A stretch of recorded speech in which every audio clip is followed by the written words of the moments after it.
जय श्री राम। गोस्वामी तुलसीदास जी ने श्री रामचरितमानस में एक चौपाई लिखा है, सब नर करहि परस्पर प्रीति, चलहि स्वधर्म निरति श्रुत नीति। अर्थात राम राज्य के भीतर सभी लोग परस्पर प्रीति के साथ एवं धर्म की मर्यादा के साथ अपना सुखमय जीवन व्यतीत करते थे।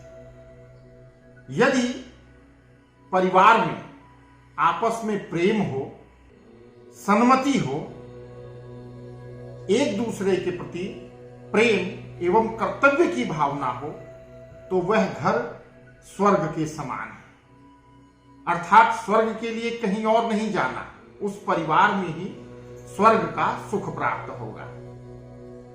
और यदि इसके विपरीत स्थितियां हैं, यानी उपरोक्त बातें जो कही गई हैं उसके विपरीत है स्थिति, तो फिर हमें नरक को ढूंढने के लिए कहीं जाने की आवश्यकता नहीं है।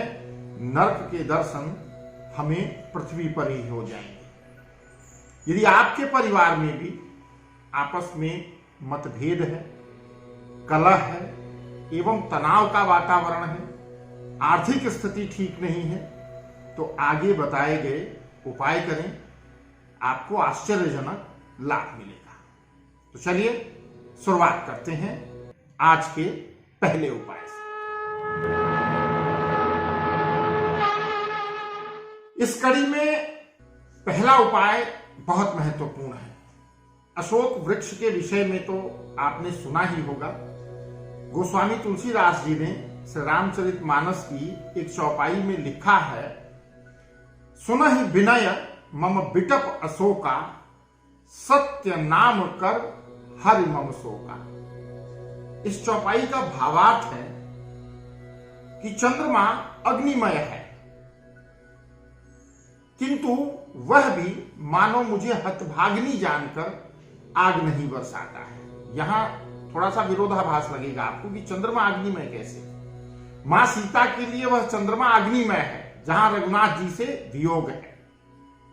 हे अशोक वृक्ष, मेरी विनती सुन और मेरा शोक हर ले और अपना नाम सत्य सिद्ध कर। अर्थात तुम्हारा नाम अशोक है, मेरे शोक का हरण करो। इसी अशोक वृक्ष के 7 पत्ते आपको लेकर आने हैं, और जहां आप अपने घर में नित्य प्रति पूजा पाठ करते हैं, धूप दीप करते हैं, वहां पर इन पत्तों को स्थापित करके आपको प्रतिदिन नियम के साथ धूप दीप करना है।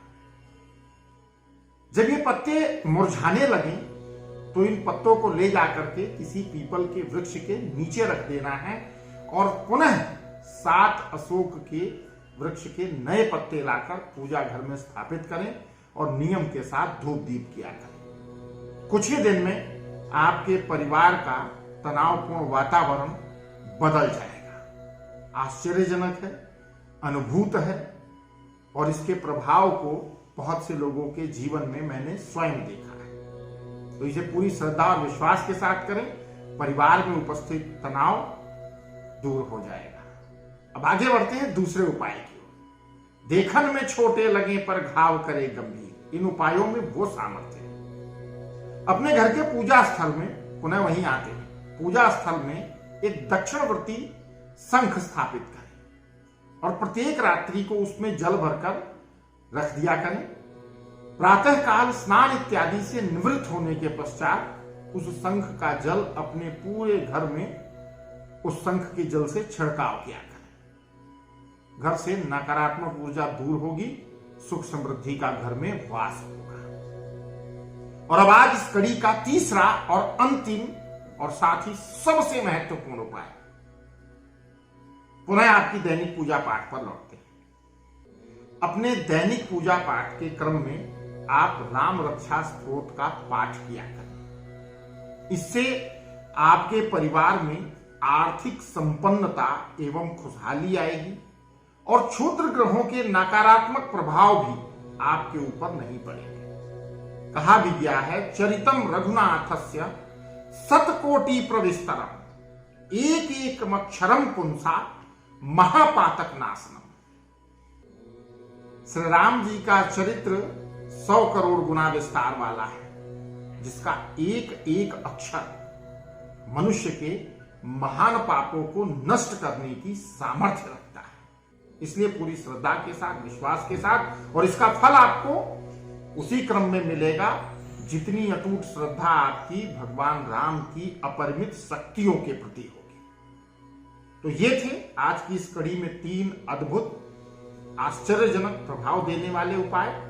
अगली कड़ी में कुछ और महत्वपूर्ण उपायों को लेकर आपके समक्ष पुनः आऊंगा। तब तक के लिए मुझे दीजिए विदा और प्रेम से कहिए जय श्री राम।